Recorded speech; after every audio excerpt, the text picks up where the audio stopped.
is a milestone. We're at the halfway point of the Granny Sampler quilt.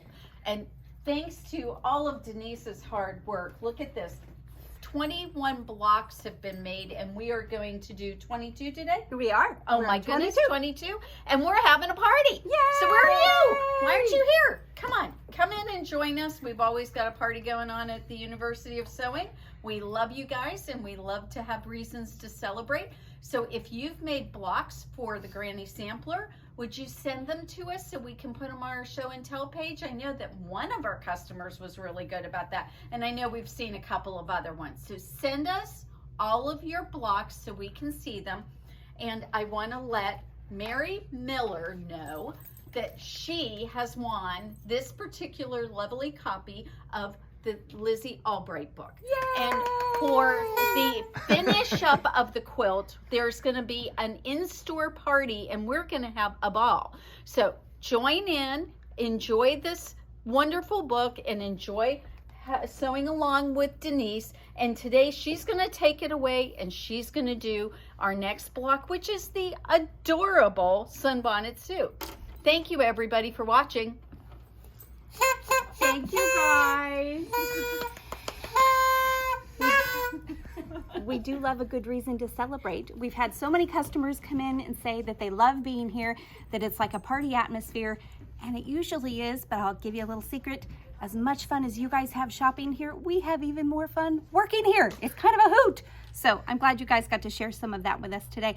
Now, let's talk about Granny Sampler. We are on block number 22. Yay! Over the hump, over the hill. We're halfway there, guys. So number 22 is our very classic, very sweet Sun Bonnet Sue. This block is all applique. I know for a lot of you that's an A word that you don't want to use. You don't want to say that A word. But I think I'm going to show you that it's really not so bad, especially when we're doing just one little block. It's okay. So there's a couple different ways to do applique. Actually, there's probably a lot of different ways to do applique.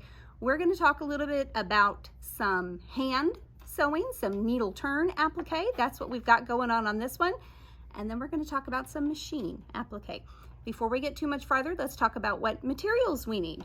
So to do our hand stitching applique, you're going to need possibly your template plastic, if that's how you want to trace out the patterns. You might want to use some of the light steamicine to help hold things in place. Whoops, Dave's going to get a good picture of that. We've got lots of that here in the shop. You could also just use some of our Roxanne glue based to hold things in place. You can certainly use your cute little tiny applique pins. Lots of different ways to hold things in place while you stitch them down. Most of those you can use either for the machine or the hand stitching. For the hand stitching, you're going to need some good needles. Margaret's favorite are these milliner's needles. These are number 9. So they're nice and thin, but they're long enough to get a hold of. I think a lot of people say when you're using the little short pins, maybe like the straw needles or even the betweens for quilting, they're great, but sometimes your hand gets a little cramped. You might also want a thimble. Remember, your thimble goes on the finger that you're pushing the needle through. So keep that in mind. It's not so much to protect your hand when you're poking the needle through as it is to protect it as you're pushing, if that makes any sense. So for the hand stitching, I've also got some beeswax here that I'm going to use as a thread conditioner. And there's lots of different thread conditioners available. So let's look at our hand stitching block here. Let's see what we've got. I'll give you a little peek at her here. Now I will confess, it had been quite some time since I did any applique of any kind. And I think some of my hand stitching shows it. Thank goodness this is my practice block. But if you'll zoom in down here on her little shoe, you can see those stitches that I did are pretty big. They're not hiding very well.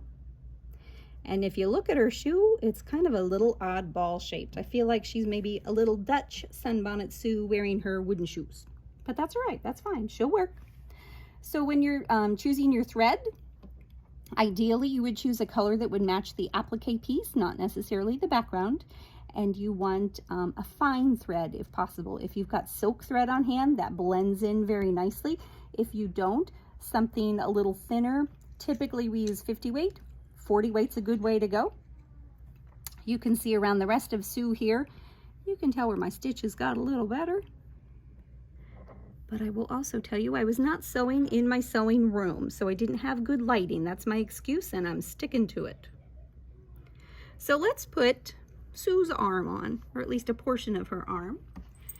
And let's talk about how we do that. I've got my needle threaded already. Just a single strand. I haven't doubled anything. I've got a small little knot, whoops, here at the end. I'm going to run it through my beeswax. This will help to keep it from getting tangled, and it will also help it to slide through my fabric a little more easily, so I don't have to work quite so hard. I can focus on the stitches, which clearly I need to practice some more on my stitches.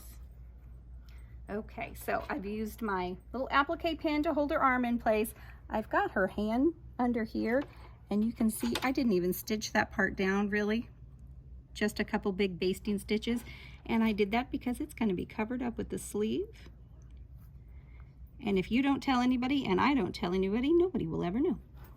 So we're going to start from the back. We're going to start on one of these side edges here. It's always a little easier that way. And I'm going to turn this way because I'm stitching with my right hand, so I'm going to stitch to the left. Isn't that from a song? To the left, something like that? No, I won't sing. I won't torture you. Okay, and I'm just going to take another little stitch just to anchor that in place. And I know this is going to be a little hard to see.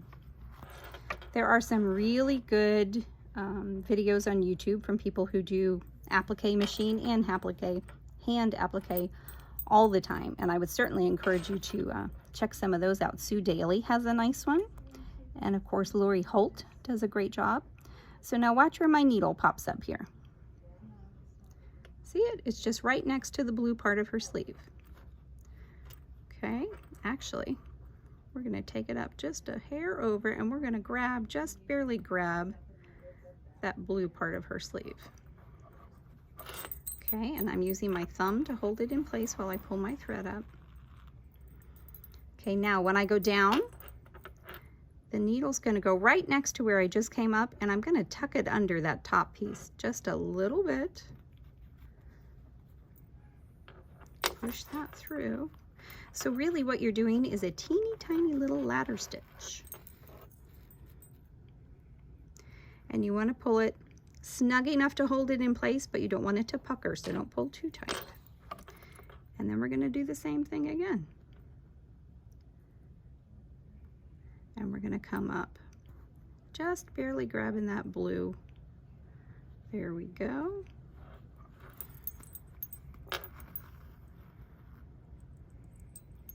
This would have been a great project to have on hand while I did my road trip this weekend with my girls. But since they are not old enough to drive, I cannot applique and drive, so that's all right. And back down right next to that stitch I just brought up. So that's the idea. We're going to go all the way around. You're going to fold those raw edges under, and even as you get up here to the corner, to the curve, you're just going to use your needle to tuck it under. And I will tell you, I'll give you a hint, I did clip these curves just a little bit to help them fold under a little nicer. And your iron is your friend, your fingernail is your friend to press those in place. Just take your time and go all the way around. Don't worry about it being perfect. Don't worry about it not all being invisible. Enjoy the process, and I promise each one you do is going to get a little better. That's what I'm counting on anyway. So the next one, let's put this Sue over here. Oh, and I did want to show you something here too. I did not reverse the images when I copied these pieces. So you see I've got two Sues facing two different directions. For this pattern, I don't think it matters. Whichever one you prefer. If you want to reverse the images, go for it. If you don't feel like reversing the images, you don't want to be bothered with that extra step, it doesn't hurt at all. This one's fine going this way. If you're doing a whole quilt of them, I would just suggest, maybe have a plan, whether they're all going the same way or you've got half going this way and half going the other way. Remember, a pattern is just kind of a starting point. The coolest thing about the pattern is when you make it your own. All right, so now we're on to our machine applique Sue here. So for this one, I did use some double-sided fusible to put it in place. And when you do that, you'll put it first on the wrong side of your fabric and then cut it out. And just as an example, it doesn't work so well when you put it on the right side of your fabric. I always show you guys the things that I did that I went, oh man, that didn't work. And honestly, I think I was thinking about lunch and just not focused on what I was doing, and I started to peel it off. And of course the glue is right there. So don't do that. You will be disappointed and frustrated and think about lunch later. So we've got everything fused on the correct side. We've got her fused down.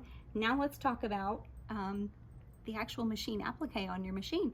Our Berninas do a great job of machine applique. We've got a couple different stitches that we can use. The one that we're going to use today on our Bernina 770 is a 1329, which is this nice little blanket stitch. And I'm going to touch this over here just so you can see. I'm going to change that. Okay, so when I pull up that stitch, that's what it looks like. Nothing wrong with that. But I'm going to adjust it. I like the idea of having my stitch width and the stitch length about the same size for a blanket stitch. It just feels a little more polished. So I'm going to turn my knob and lower my length. And because we have such a tiny project here, this small little stitch I felt like was really appropriate for this. There's another one here, the 1330. This stitch will do the same stitch, but it goes over it again. So it's a little heavier. It's kind of like using a fatter marker on your drawing. So we're going to tell our machine what foot we're using. We're going to use the 20D. 20, of course, is our open-toed foot. We're going to engage our dual feed to help everything move around nicely. There we go. And we're going to make sure we've got our 9mm stitch plate in so that we can do that stitch without breaking any needles. Your straight stitch plate is not the one to use for this particular project. So what I've done here is just played a little bit, and I should have chosen some different fabrics because I think it's probably a little hard for you to see. But I did exactly the same process just for this practice piece as I did for the Sue. So this is fused on. This is my stitch that I'm playing with. And really just to make sure I understand how to move around those curves and how to stop and end. And to make sure I was happy with the stitch. You don't need to do an entire practice block. So often I will really strongly encourage you to do that. I don't think you'd need to do that for this one. Maybe just a little piece or two, especially when you're doing her shoe, which you saw that I had some difficulty with on the hand stitching part. It goes a little better with the machine. All right, so let's finish Sue off here. You can see I've got her just about all stitched around. I left a little bit of her bonnet here so that we can talk about how to adjust around these curves and around these points of her hat. I wanted to talk for a minute too about this little decorative piece on her bonnet. Now this is part of the pattern. If it's too fussy for you, if it's too fiddly, you can skip it. You could also put a little piece of trim, maybe a little piece of rickrack there, or a tiny little piece of eyelet lace would be cute. Another cool option, I think, is to use some of those really fun decorative stitches on your machine. We talk a lot about having hundreds of decorative stitches on our machines, and we only use a handful of them. So if you've got flowers on her little dress, I would find a fun floral decorative stitch, and you could do that instead. Again, make it your own, right? Okay, so let's get to finishing Sue off here. We've got to get our needle threaded and make sure we're in good shape there. We've got some nice thread in a color that's going to blend. If you're not real confident in your stitching, you may want to blend it. If you're really excited about it, this is something that you're like, yes, I want to do more of this and I love it, go for a bolder thread color. Nothing wrong with that. Whoops, I missed. Well, one more time and then we're going to do it the old-fashioned way. Let's make sure my needle is all the way up. There we go. I don't think I had my needle quite where it needed to be.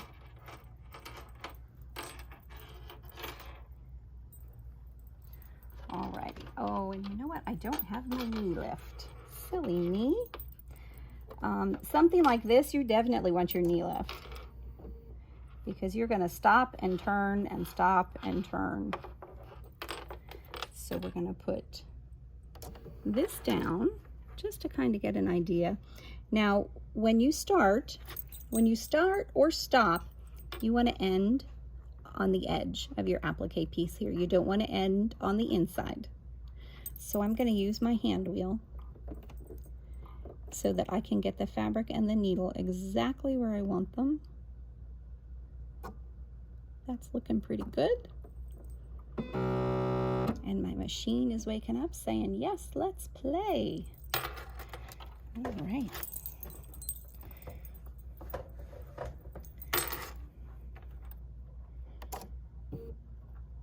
Back down, there we go.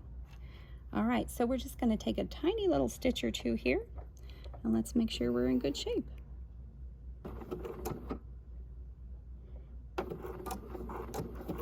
Oh, you know what? This one is, well, that'll work. I was thinking it was set to knot, which I don't usually use.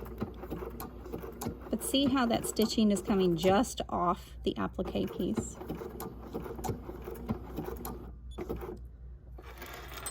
And I'm stitching very slowly, which is why it's stopping.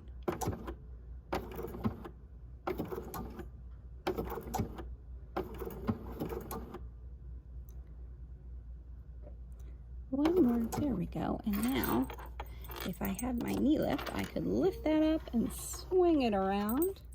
We'll put this back down. Make sure that you're using your needle down function on your machine. And we're gonna keep going. There we go. And when you do your practice piece, you can adjust and play with the stitch length and the stitch width to get it just where you want it. And now we're getting to this little curve. So I'm going to stop. I'm going to adjust just a hair, and we're going to keep going.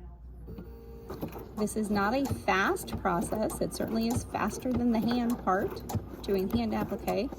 But really, I think the most time-consuming part of either version is the prep that you have to do. Getting the fabric pieces cut and fused. Once you get all that done, the sewing part, I think, goes along pretty quickly.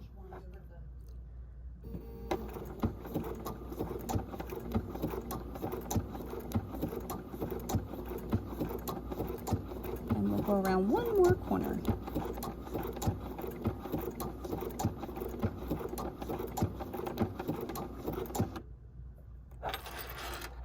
Let's see. Turn this down, put this back down. And there we go. Almost done.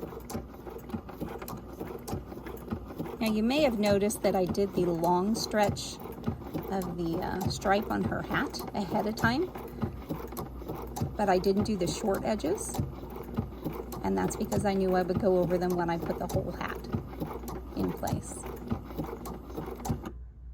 And then let's do one more.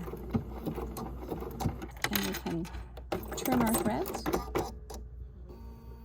And Sue's good to go. I'll let Dave get a little picture of Sue there. Let's trim her thread. I think she's kind of cute. This is a good one to play around with fabrics. So often we have to kind of wait until we put them together to decide, yeah, maybe it didn't work out quite as well. but with the layering of the applique, you can really go, oh yeah, that sleeve looks nice. It shows up on there. Had I used this color on the sleeve, I don't think I would have been quite as happy with it. So we've got 2 versions of Sun Bonnet Sue for you today.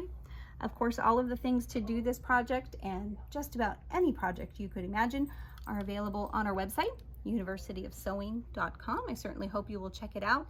And again, our YouTube channel, make sure that you are giving us the thumbs up, hit that subscribe button, share with your friends, because we do some cool things. We give stuff away. We have a party. Imagine the party we're going to have when we get to the end. Oh my word. We might have to block off the street. I'm not sure. Next time we're going to do block number 23, which if I remember correctly is a friendship star. We're going to use templates just to trim it, but it's a pretty straightforward block, so I think you'll be able to knock it out in no time. I hope you guys have enjoyed Sun Bonnet Sue. Even if applique is not your thing, give this one a try. I think you'll like her. Thanks again for watching, and we'll see you next time. For everyone here at the University of Sewing, thanks guys.